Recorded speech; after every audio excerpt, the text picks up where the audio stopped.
Assalamualaikum warahmatullahi wabarakatuh. Daun salam disunat-sunat. Disunat-sunat campur wajib. Memberi salam memang hukumnya sunnah, tetapi menjawabnya hukumnya wajib. Karena itu saya ulangi sekali lagi. Assalamualaikum warahmatullahi wabarakatuh.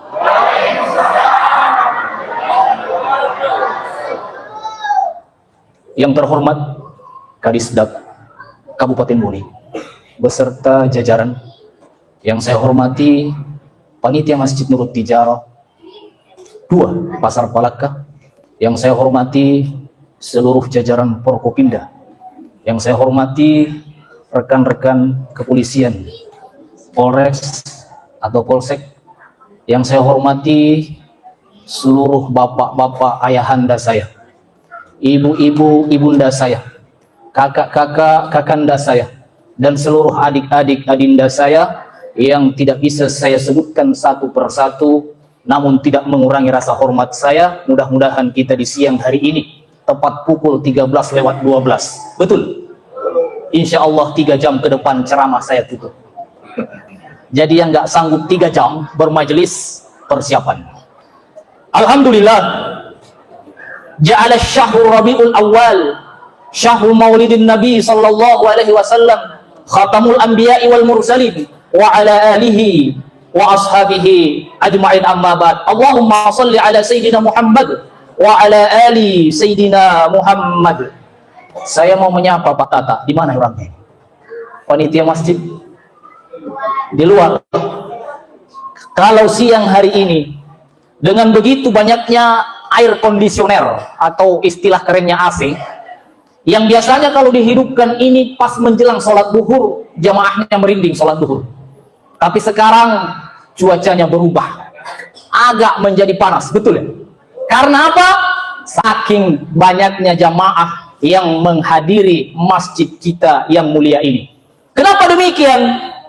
Karena di samping memuliakan daripada yang kita laksanakan ini, peringatan dari baginda Rasulullah Sallallahu Alaihi Wasallam 1448 tahun yang lalu, di dalam sebuah syair, mohon izin Ibu MC bisa minta bantuannya. Dalam sebuah syair dikatakan, hatil asyaru tashadu fi layalil maulidi wa tariqun nuri abadu mimma ani ahmadi, rahatil asyaru tashadu fi layalil maulidi wa tariqun nuri abadu mimma ani ahmadi. Seluruh awan-awan ikut bergembira dan bersorak, seluruh burung-burung ikut berkicau menyambut dari kelahiran baginda Rasulullah Sallallahu Alaihi Wasallam. Oleh karena itu di siang hari ini, alhamdulillah, bukti kecintaan kita kepada baginda Rasulullah Sallallahu Alaihi Wasallam, sebagaimana tadi yang disebutkan Kadisdaq Kabupaten Bone, bahwa baginda Nabi tidak pernah menyuruh kita untuk melaksanakan maulid, tetapi kita jangan pernah melihat daripada judul dari yang dilakukan, tetapi kita lihat isi, makna, dan intisari daripada yang kita laksanakan pada siang hari ini. Kita datang dengan hati tulus, niat, dan ikhlas, membawa semampu kita sebahagian dari harta yang kita miliki, membawa dengan tali persaudaraan dengan silaturahim, membawa persaudaraan dan kebersamaan, membawa persatuan menuju iman dan takwa kepada Allah Subhanahu wa Ta'ala. Itulah intisari dan makna yang telah kita laksanakan. Mudah-mudahan senantiasa mendapat ganjaran pahala yang tak terhingga di Allah Subhanahu wa Ta'ala. Alhamdulillah, kita mampu menggugah semangat, kita mampu mengobarkan daripada semangat cinta kepada Rasulullah Sallallahu Alaihi Wasallam, kita mampu membakar daripada cinta kepada baginda Rasulullah Sallallahu Alaihi Wasallam. Karena kita saja yang masih dipertanyakan cintanya kepada baginda Rasulullah Sallallahu Alaihi Wasallam. Karena secara teori Quran dan hadis, baginda Rasulullah tak pernah terhingga cintanya kepada umatnya. Jangankan ketika dia masih hidup, bahkan dia sudah mati pun dia membuktikan pertanyaan akan cintanya kepada kita semua umat dari beliau, umat Rasulullah Sallallahu Alaihi Wasallam. Kita lihat yang pertama, ketika Rasulullah Sallallahu Alaihi Wasallam diutus di alam dunia ini. Baru-barunya beliau diangkat menjadi nabi dan rasul. Dia ditawarkan oleh Allah, "Hai Muhammad, seandainya hidupmu ini engkau merasa resah dan gelisah, engkau merasa gundah gulana, maka katakanlah, seandainya Jabal Uhud engkau minta untuk datang kepadamu berubah menjadi gunung emas, maka gunung emas itu akan datang meniupmu sebesar daripada Jabal Uhudnya Allah Subhanahu wa Ta'ala. Jika engkau ingin membutuhkan perempuan, tinggal engkau katakan anak dari keturunan siapa." Tetapi apa jawaban baginda Rasulullah Sallallahu Alaihi Wasallam? Dalam riwayat dikatakan, "La arda, tidak ya Allah, wa walidum min ummati, apabila masih ada dari umatku final yang berada di neraka siksaan." Jemaah Maulid yang dimuliakan Allah Subhanahu wa Ta'ala, pertama. Yang kedua, bukti cintanya baginda Rasulullah Sallallahu Alaihi Wasallam ketika beliau ingin dijemput oleh malaikat maut. Datang sang malaikat maut mengetuk pintu rumah Rasulullah Sallallahu Alaihi Wasallam. Tok tok tok. Putri beliau Fatimah Syahra datang menemui mengatakan, "Wahai Tuan, ayahandaku sedang sakit, beliau tidak menerima tamu." Apa kata malaikat maut? "Katakan kepada ayahmu bahwa yang datang adalah saya." Mendengar kalimat itu, Fatimah Syahra kaget, gemetar, dan kembali berkata kepada ayahnya, "Wahai ayahandaku, aku mengatakan kepada tamu itu bahwa ayahku sedang sakit, dia tidak menerima tamu, tetapi dia membentakku dengan kalimat, 'Katakan, aku yang datang.'" Baginda Nabi berkata, "Wahai Fatimah, ketahuilah bahwa yang datang itu adalah malaikat maut, qati'ul lazzat wa khatimus syahawat. Dialah yang memisahkan seluruh kenikmatan alam dunia ini. Dialah yang memisahkan kita dari seluruh yang kita cintai di alam dunia ini." Suruh dia masuk. Ketika dia masuk, Nabi bertanya, "Ya malakal maut, aina Jibril?" Di mana Jibril? Kata malaikat maut, "Sebentar lagi dia datang."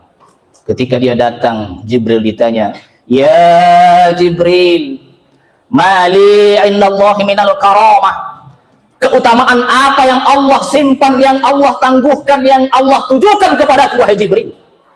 Jibril menjawab, "Jangan takut wahai Muhammad, jangan ragu wahai Muhammad, jangan resah wahai Muhammad. Inna abwabus sama qad futihat. Sungguh pintu-pintu dari arsy sudah terbuka. Wal malaikatu saffu sufufan yantasiruna li ruhi, dan seluruh malaikat sudah berbaris berjejer menunggu kedatanganmu, ruh kekasih Allah Subhanahu wa Ta'ala." Kata Nabi Muhammad, "Itu untuk saya." "Ya, ya, itu untuk saya. Tapi bagaimana dengan umatku?" Di dalam keadaan nyawa mau dijemput oleh malaikat maut, yang dia pertanyakan, "Bagaimana dengan umatku?" Maka Jibril pun menjawab, "Jangan ragu wahai Muhammad. Haramtul jannata ala syairil umam. Allah mengharamkan syurga buat seluruh umat, illa ummatuka tadkhuluha, kecuali umat wahai Muhammad sudah masuk ke dalamnya." Jamaah Maulid yang dimuliakan Allah Subhanahu wa Ta'ala, bukti kedua. Yang ketiga, ketika nanti di yaumil qiyamah, suatu masa dan saat dunia ini akan dihancurkan sehancur-hancurnya, yang dinamakan dengan hari kiamat. Tak seorang pun manusia yang hidup, seluruh alam dihancurkan dan diratakan, seluruh makhluk dimatikan oleh Allah Subhanahu wa Ta'ala. Maka terjadilah yaumil qiyamah, dan ketika persoalan itu selesai, berkumpullah kita yang dinamakan padang mahsyar. Disitulah baginda Rasulullah Sallallahu Alaihi Wasallam merupakan manusia pertama yang dibangkitkan oleh Allah Subhanahu wa Ta'ala. Ketika itu dua malaikat disuruh, "Wahai Jibril, wahai Mikail, berangkatlah engkau ke surga, ambil kendaraan yang bernama buruk, jemput roh kekasihku yang bernama Muhammad, antar dia ke surga." Dengan kondisi padang mahsyar yang tak diketahui di mana letak kuburan baginda Rasulullah Sallallahu Alaihi Wasallam, Jibril dan Mikail pun bersujud dan berdoa untuk dikeluarkan daripada jasad baginda Rasulullah Sallallahu Alaihi Wasallam. Dengan doa itu dikabulkan, beliau pun muncul. Dia terbangun dari kubur, tidur panjangnya seperti orang yang bangun dari tidurnya, mengusap-usap mata, menoleh ke kanan menyaksikan malaikat Jibril, menoleh ke kiri menyaksikan malaikat Mikail, berkata, "Ya Jibril, ayo yaumil hadza ya Jibril, hari ini hari apa wahai Jibril?" Kata malaikat Jibril berkata, "Hadza ma wa'ada Rahman, Inilah hari yang dijanjikan Allah Subhanahu wa taala. Inilah hari yang dijanjikan Allah yang dinamakan dengan hari kiamat. Dengan mengetahui itu, Nabi berkata, wahai Jibril, walau hadza ma wa'ada Rahman, seandainya ini betul-betul hari kiamat, aina tarafta ummati? Di mana umatku wahai Jibril? Jemaah Maulid yang dimuliakan Allah Subhanahu wa taala, dari ketiga bukti itu, bagaimana beliau baginda Rasulullah sallallahu alaihi wasallam yang di dalam kehidupan dunia sampai kehidupan yaumil qiyamah yang dipertanyakan adalah umatnya, kita umat dari baginda Rasulullah sallallahu alaihi wasallam. Maka dalam sebuah hadis sahih dikatakan oleh baginda Nabi dalam sebuah riwayat, para sahabat berkumpul dan Nabi bertanya kepada para sahabat, wahai para sahabatku, tahukah kalian siapa dari golongan umatku yang paling beruntung di antara kalian? Para sahabat bermacam-macam jawaban dengan mengatakan, baginda Nabi yang lebih mengetahui. Mungkin yang lebih mulia, yang lebih beruntung adalah khulafaur rasyidin. Mungkin yang lebih mulia, yang lebih beruntung adalah tabi'in. Mungkin yang lebih mulia, yang lebih beruntung adalah tabi'in. Karena beliau adalah sahabat yang pernah berjuang dengan baginda Nabi, sahabat yang pernah duduk bersama Nabi, sahabat yang pernah berbicara langsung dengan Nabi, sahabat yang pernah menatap langsung wajah baginda Rasulullah sallallahu alaihi wasallam. Tetapi apa jawaban baginda Rasulullah? Summa tuba, summa tuba, summa tuba. Sungguh beruntung, sungguh beruntung, sungguh beruntung. Liman lam yarani wa amana bi. Orang yang tak pernah melihat wajahku, orang yang tak pernah duduk bersamaku, orang yang tak pernah mendengar langsung kata-kataku, tetapi ia beriman dengan risalah dan ajaranku. Itulah orang yang paling beruntung di sisi Allah dan sisi Rasulullah sallallahu alaihi wasallam. Jamaah Maulid yang dimuliakan Allah Subhanahu wa taala, untuk membuktikan rasa cinta kita kepada baginda Rasulullah sallallahu alaihi wasallam, sebagian hari ini sudah kita laksanakan. Kita datang tadi dengan sambutan salawat salam kepada baginda Nabi. Kita datang dengan membawa sebahagian dari harta kita untuk memeriahkan daripada cinta kita kepada baginda Nabi. Maka Nabi di dalam hadis mengatakan, man ahabba syai'an fa aktsara dzikrihi. Siapa orang yang cinta kepada sesuatu, maka pastilah ia banyak menyebut dan mengingat-ingatnya. Cara menyebut kita dan mengingat daripada kecintaan baginda Rasulullah sallallahu alaihi wasallam, tentunya kita banyak bersalawat kepada beliau, salawat kepada baginda Rasulullah sallallahu alaihi wasallam. Entah apapun namanya. Salawat Jibril tadi sudah disebutkan. Salawat Nariyah kita sangat menghafalnya. Salawat Munjiyah kita sangat menghafalnya. Salawat Al-Barsani bahkan masyarakat di dalam kehidupan kita. Salawat yang kita sebutkan, apa kata Nabi? Man shalla alayya salatan. Siapa orang yang bersalawat kepadaku satu kali, sallallahu alaihi asyara biha, diberikan 10 kebaikan, wa hutta anhu asara sayyi'at, dihapus 10 kejelekan, diangkat 10 derajat tingkat kemuliaan. Yang kita lantunkan kepada baginda Rasulullah sallallahu alaihi wasallam diberikan 10 pahala, dihapus 10 dosa, diangkat di sisi Allah Subhanahu wa taala. Oleh karena itu, yang hari ini kita selingi dengan salawat kecintaan kita baginda Rasulullah sallallahu alaihi wasallam. Ala ya Nabi salam alaika, ya Rasul salam alaika, ya Habib salam alaika, salawatullah alaika. Ala ya Nabi salam alaika, ya Rasul salam alaika, ya Habib salam alaika, salawatullah. Ashraqal badru alaina, fahtafat minhul budur, mithla husni qamara aina, qad ya wajhas sururi. Ala ya Nabi salam alaika, ya Rasul salam alaika, ya Habib salam alaika, salawatullah alaika. Anta syamsun anta badrun anta ikram fawqa nuri anta iksiru wa ghadi anta misbahus suduri. Allahumma salli wa sallim wa barik alaih. Jamaah maulid yang dimuliakan Allah Subhanahu wa taala. Man ahabba syai'an fa aktsara zikrihi. Siapa orang yang cinta kepada sesuatu, maka tentunya ia banyak menyebutnya. Cinta kepada baginda bukan menyebut dengan Muhammad, Muhammad, Muhammad, Muhammad. Bukan. Dengan bersolawat kepada beliau. Karena ucapan yang kita sebutkan ada etika dan adab memuliakan baginda Rasulullah sallallahu alaihi wasallam. Bagaimana tidak? Jemaah yang dimuliakan Allah Subhanahu wa taala. Begitu mulia baginda Rasulullah sampai nama dan kalimat disandingkan dengan nama Allah Subhanahu wa taala di setiap dinding-dinding masjid. Ini bukan karangan manusia. Ini bukan Adam alaihi salam. Hadis yang kali disebutkan Nabi Adam ketika diturunkan ke alam dunia, dipisahkan Adam dan Hawa. 450 tahun lamanya doa dilantunkan kepada Allah. Doa itu tak diterima oleh Allah Subhanahu wa taala. Apa sebabnya doa diterima Nabi Adam? Kata Nabi Adam dalam hadis sahih mengatakan, Ya Rabb, bihaqqi Muhammad, Ya Allah, ya Tuhanku, demi kebenaran Muhammad.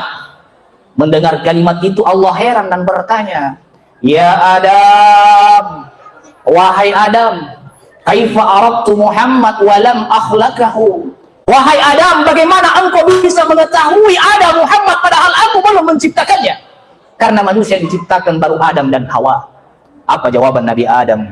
Ya Allah, ya Rabb, lima khalaqtani rafa'tu ra'syi wa itu ala gawaimul arsy maktub la ilaha illallah Muhammadur Rasulullah. Wahai Allah, ya Tuhanku, ketika engkau meniupkan roh ke dalam jasadku, aku mengangkat kepalaku dan melihat di dinding-dinding syurga, di dinding-dinding arasy, kalimat yang bertuliskan maktub la ilaha illallah Muhammadur Rasulullah, kalimat Allah dan Muhammad. Disitulah saya yakin tidak mungkin kalimat Muhammad ini adalah orang yang biasa, kalimat yang disandingkan dan disejajarkan nama Allah Subhanahu wa taala di dinding surga. Kalau dia makhluk yang biasa, makanya saya berdoa, ya Allah, atas kebenaran beliau, bihaqqi Muhammad. Apa kata Allah Subhanahu wa taala? Shaddaqta ya Adam, benar engkau wahai Adam. Walaula Muhammad, seandainya bukan karena Muhammad, walam ahlaktuhu, maka aku tidak pernah menciptakan wahai Adam. Jemaah maulid yang dimuliakan Allah Subhanahu wa taala. Kalau Nabi Adam saja di dalam menebus dosanya, beliau mengangkat dan mengagungkan nama baginda Rasulullah sallallahu alaihi wasallam. Bagaimana dengan kita, umat beliau, umat yang paling terakhir namun yang paling pertama membuka pintu surganya Allah Subhanahu wa taala? Sebab apa? Dengan sebab karena kita umat dari beliau, umat baginda Rasulullah sallallahu alaihi wasallam. Maka bukti kecintaan yang pertama adalah banyak bersalawat kepada beliau. Bagi para teman-teman, rekan-rekan pedagang dan penjual, di tengah sepinya dan sempitnya kehidupan ekonomi, kadang dalam setiap hari yang biasanya 1 juta hanya mendapatkan 100.000. Di sela-sela kesepian itu, apa yang diamalkan? Sholawat kepada baginda Rasulullah sallallahu alaihi wasallam. Kita tahu hikmah dan fadilah daripada sholawat nariyah adalah mampu mengeluarkan kita dari segala permasalahan. Allahumma salli ala sayyidina Muhammadin tibbil qulubi wa dawaiha wa afiyatil abdani wa shifiha wa nuril absari wa diyaiha wa ala alihi wa sahbihi wa sallim. Allahumma salli ala sayyidina Muhammadin tibbil qulubi wa dawaiha wa afiyatil abdani wa shifaiha wa nuril absari wa diyaiha wa ala alihi wa sahbihi wa sallim. Allahumma salli wa sallim wa barik alaihi. Hikmah dan fadilah daripada sholawat tibbil qulub adalah membuka hati daripada orang-orang yang sering mengutang daripada dagangan kita. Ada yang seperti itu di sini? Jangan pernah sakit hati, jangan pernah memutus persaudaraan karena hutang dari saudara kita. Tingkatkan kesabaran, panjatkan doa kepada Allah Subhanahu wa Ta'ala. Ada saat, masa dan waktunya orang yang berhutang dengan tetesan air mata akan datang menghadap kepada kita karena sudah merasa bersalah mengutang dalam waktu yang sangat lama. Jamaah maulid yang dimuliakan Allah Subhanahu wa Ta'ala, kehebatan daripada sholawat baginda Rasulullah Sallallahu Alaihi Wasallam. Jangankan melunasi hutang, menghentikan daripada ombak yang beriak, menghentikan daripada angin yang bertiup, menghentikan daripada air sungai yang mengalir, mampu atas sisi Allah Subhanahu wa Ta'ala, apalagi cuma membebaskan daripada permasalahan-permasalahan manusia yang insya Allah kita ucapkan dengan niat tulus dan ikhlas kepada Allah Subhanahu wa Ta'ala. Jamaah maulid yang dimuliakan Allah Subhanahu wa Ta'ala. Yang kedua, kecintaan kita kepada baginda Rasulullah Sallallahu Alaihi Wasallam ketika kita bersolawat kepada beliau, yaitu mengikuti sifat dan langkah-langkah serta akhlakul karimah beliau. Kenapa demikian? Rasulullah di dalam hadisnya mengatakan, man ahya sunnati faqad ahabbani. Siapa orang yang menghidupkan sunnahku, sungguh ia cinta kepadaku. Wa man ahabbani kana ma'ya fil jannah. Siapa orang yang cinta kepadaku, maka akan bersamaku nanti di surganya Allah Subhanahu wa Ta'ala. Kalau hari ini kita mengikuti langkah-langkah beliau, kita datang sholat berjamaah adalah contoh dari baginda Rasulullah Sallallahu Alaihi Wasallam. Kita datang perintah baginda Rasulullah Sallallahu Alaihi Wasallam. Kita datang dengan membawa sebahagian dari harta yang kita miliki adalah contoh dari baginda Rasulullah Sallallahu Alaihi Wasallam. Kita datang dengan hati damai, silaturahim dan persaudaraan adalah contoh dari beliau baginda Rasulullah Sallallahu Alaihi Wasallam. Maka tadi dengan sholat duhur yang kita laksanakan, afdalus sholati, keutamaan daripada sholat yang kita lakukan daripada sholat sendirian di rumah berbanding asyara wa sab'ina darajat, 27 derajat tingkat lebih tinggi daripada dilaksanakan secara sendiri-sendiri di rumah. Oleh karena itu, satu sunnah yang kita hidupkan di dalam kehidupan ini senantiasa menjaga sholat berjamaah. Karena salah satu hikmah daripada sholat berjamaah adalah lebih khusyuk dan sempurna dan ibadah sholat yang kita laksanakan. Beda dengan yang kita laksanakan sendirian di rumah. Kadang rakaatnya lupa 3 atau 4. Kadang bacaannya tidak sempurna dengan guru-gurunya. Kadang waktu mepet terakhir yang kita laksanakan. Tetapi kalau sholat berjamaah dipastikan fil awalil waktiha. Kata Nabi di dalam sebuah hadis, ma ibadah bil khair. Ibadah apa yang paling terbaik ya Rasulullah? As-salatu fil awalil waktiha. Sholat di awal waktunya. Jamaah maulid yang dimuliakan Allah Subhanahu wa Ta'ala, sunnah daripada baginda Nabi dari segi sholat berjamaah. Yang kedua, baginda Nabi ketika berada di umur yang di atas dewasa, di umur yang ke-30, maka beliau adalah sosok sang pemimpin yang muncul ketika apa?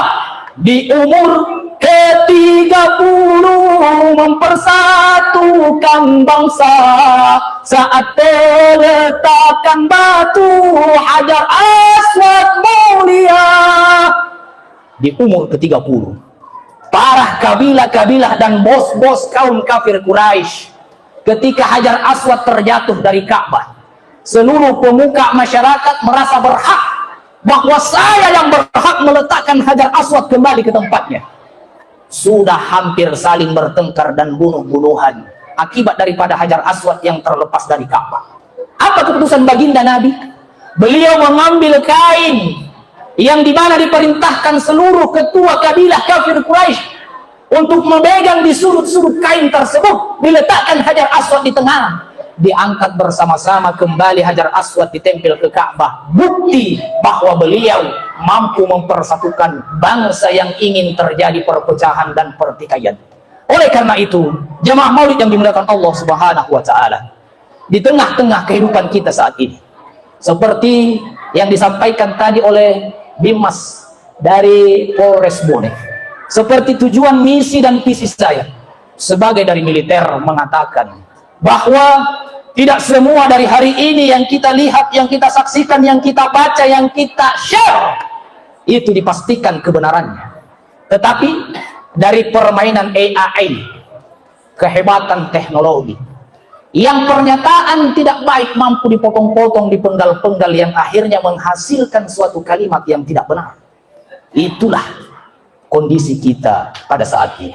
Oleh karena itu, di dalam Al-Quran, bagaimana kita berlaku sebagai warga negara. Di dalam Al-Quran, bagaimana kita berlaku sebagai warga agama. Di dalam Al-Quran, bagaimana kita berlaku sebagai sesama manusia. Ketiga-tiga hukumnya sudah dijelaskan melalui Qur'annya Allah Subhanahu wa Ta'ala. Pertama, dari aspek kemanusiaan. Kita semua ini adalah manusia yang diciptakan Allah Subhanahu wa Ta'ala. Kita semua berasal dari Adam dan Hawa. Kita semua diciptakan satu Tuhan, Allah Subhanahu wa Ta'ala. Ya ayyuhan nas, wahai sekalian manusia, inna khalaqnakum min dzakarin wa unsa. Sungguh aku menciptakan kalian semua dari laki-laki dan perempuan. Wa ja'alnakum syu'uba, menjadikan engkau bersuku-suku, berbangsa-bangsa, ras dan agama. Tujuannya apa?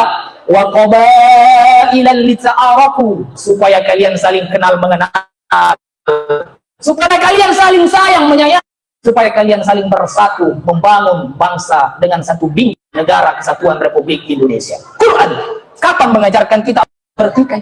Quran kapan mengajarkan kita untuk saling menjelekkan? Quran kapan mengajarkan kita untuk menjelekkan antara satu dengan lain-lainnya? Dari aspek kemanusiaan. Kedua, dari aspek bernegara. Kita adalah satu naungan negara kesatuan Republik Indonesia yang membentang dari Sabang sampai Merauke, yang melintang dari Pulau Niana sampai Pulau Rote, terdiri dari berbagai macam pulau, bahasa, agama, ras, dan kebiasaan. Amanah daripada undang-undang dasar negara kita, Persatuan Indonesia. Kita kembali lihat 82 tahun yang lalu, bagaimana pahlawan pendahulu kita yang rela mati dan gugur, mengorbankan seluruh apa yang dia miliki untuk memperjuangkan kemerdekaan negara kita Indonesia tercinta. Alangkah sedih apabila di kemerdekaan 81 ini kita dengan perlahan-lahan mengumbar daripada kemerdekaan itu dengan tidak menampakkan daripada nasionalisme, menjaga persatuan dan kesatuan bangsa. Karena bersatu kita teguh, bercerai kita runtuh. Kalau ringan sama dipikul, kalau berat sama dijinjing, berdiri tanpa raja, kalau duduk sama rata. Inilah prinsip dari negara kita untuk mewujudkan negara kesatuan Republik Indonesia yang berdaulat. Ketiga, dari aspek beragama, kita ini adalah satu naungan agama Islam. Ad-dinul Islam adalah agama yang paling mulia di sisi Allah Subhanahu wa Ta'ala. Islam tidak pernah mengajarkan saling menjelekkan satu dengan yang lain. Islam tidak pernah mengajarkan untuk menceritakan kejelekan-kejelekan saudara-saudara kita. Karena begitulah amanah Quran dari segi beragama. La yaghtab ba'dukum ba'da. Janganlah engkau mencari kesalahan antara satu dengan yang lainnya. Janganlah engkau menceritakan kejelekan saudaramu. Janganlah engkau mencaci maki pada saudaramu. Ayuhibbu ahadukum ayyakula lahma matan fakarihtumu. Karena orang yang demikian bagaikan orang yang memakan bangkai daripada saudaranya sendiri, tentulah yang jijik daripadanya. Jemaah Maulid yang dimuliakan Allah Subhanahu wa Ta'ala, dari aspek kemanusiaan, dari aspek bernegara, dari aspek beragama, ketiga-tiganya mengajarkan bagaimana kita bersatu rukun dalam kedamaian tanpa ada sesuatu yang kita bongkar apabila memang tidak layak untuk dibongkar. Karena hadis Rasulullah SAW mengatakan, man radda an ardin akhi, siapa orang yang menyembunyikan aib saudaranya, raddallahu an wajhihi naran yaumal qiyamah, maka Allah akan menyembunyikan wajahnya nanti di nerakanya Allah Subhanahu wa Ta'ala. Hadirin jamaah Maulid yang dimuliakan Allah Subhanahu wa Ta'ala, bersalawat kepada Nabi, bukti cinta kita kepada beliau, baginda Rasulullah SAW. Melaksanakan sunnah-sunnahnya, bukti kecintaan kita kepada baginda Rasulullah SAW. Menjaga persatuan dan kesatuan bangsa adalah sunnah dari baginda Rasulullah SAW. Mudah-mudahan dari ketiga hikmah ini kita senantiasa amalkan di dalam kehidupan, menjadikan salawat sebagai wasilah untuk mendapatkan jalan keluar terbaik dari segala permasalahan yang Allah berikan kepada kita. Yakin dan percaya melalui wasilah salawat baginda Rasulullah SAW Kita mampu menjadi umat yang terbaik. Kita mampu menjadi umat yang mulia. Kita mampu menjadi umat yang diberikan solusi oleh Allah Subhanahu wa taala. Karena di dalam hadis kita renungkan, falamma raqitu darajatas salis. Ketika baginda Nabi berkhutbah di Idul Fitri, dia menaiki tangga mimbar yang ketiga. Malaikat Jibril turun dan berkata, "Ya Muhammad, apakah engkau ingin mengaminkan doaku yang saya lantunkan kepada Allah?" Baginda Nabi menjawab, "Ya." "Tafadhal ya Jibril, silahkan wahai Jibril." Apa doa ketiga Jibril kepada Allah Subhanahu wa taala? "Bu'dun, celaka besar, lima sukirtu wa lam yusalli alayya." Siapa orang yang mendengar namamu wahai Muhammad disebut dan dia tidak bersalawat kepadamu. Dalam hadis lain pun dilantunkan, "Al-bakhil, pelit dari umatku," kata Nabi. "Liman dzukirtu wa lam yusalli alayya."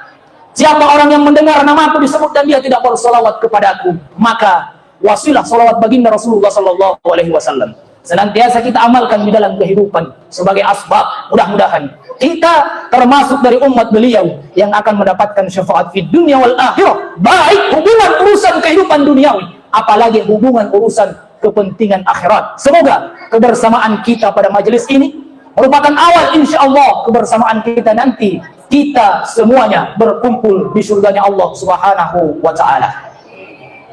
Sebelum ditutup, kita sempurnakan dengan doa. Semoga kita semua warga negara Republik Indonesia senantiasa diberikan kebahagiaan, senantiasa diberikan ketenangan, senantiasa diberikan kedamaian, rezeki yang melimpah, keluarga yang bahagia, sakinah, mawaddah, warahmah. Allahumma salli ala sayyidina wa habibina wa syafi'ina wa karimina wa dhukhrina wa maulana Muhammad wa sallim radhiyallahu tabarak an kulli sahabati rasulillahi ajma'in. Alhamdulillahi rabbil alamin, hamdan syakirin, hamdan na'imin, hamdan yuwafi ni'amahu wa yukafiru mazidah. Ya Rabbana lakal hamdu wa lakal mulku wa lakal syukru kama yanbaghi li jalali wajhikal karim wa 'azimi sultanik. Allahumma salli ala Sayyidina Muhammad wa ala ali Sayyidina Muhammad. Allahumma dafa'anna al-ghala wal-bala'a wal-waba'a wal-fahsya'a wal-munkar was-suyuf al-muhtalifata wasyada'ida wal-mihana ma dhahara minha wa ma batan min baladina hadha Indonesia khassa wa min buldanil muslimina 'amma innaka على كل شيء قدير. اللهم أرنا الحق حقا وارزقنا اتباعه وأرنا الباطل باطلا وارزقنا اجتنابه. اللهم اغفر لنا ذنوبنا ولوالدينا وارحمهما كما ربيانا صغارا. ولجميع المسلمين والمسلمات والمؤمنين والمؤمنات الأحياء منهم والأموات إنك سميع قريب مجيب دعوات يا قاضي الحاجة. اللهم اجعل بلدتنا بلدة طيبة ورب غفور.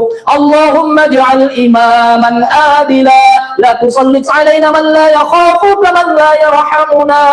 اللهم اجعل آخر كلامنا عند انتهاء آجالنا لا إله إلا الله محمد رسول الله. ربنا آتنا في الدنيا حسنة وفي الآخرة حسنة وقنا عذاب النار. وصلى الله على سيدنا محمد صلى الله عليه وسلم. سبحان ربك رب العزة عما يصفون وسلام على المرسلين والحمد لله رب العالمين. الفاتحة.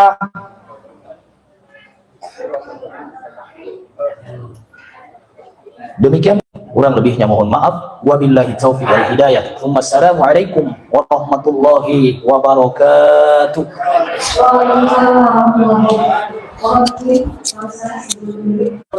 Kita tutup dengan membantu dan insya Allah sore ini kami akan berkolaborasi dengan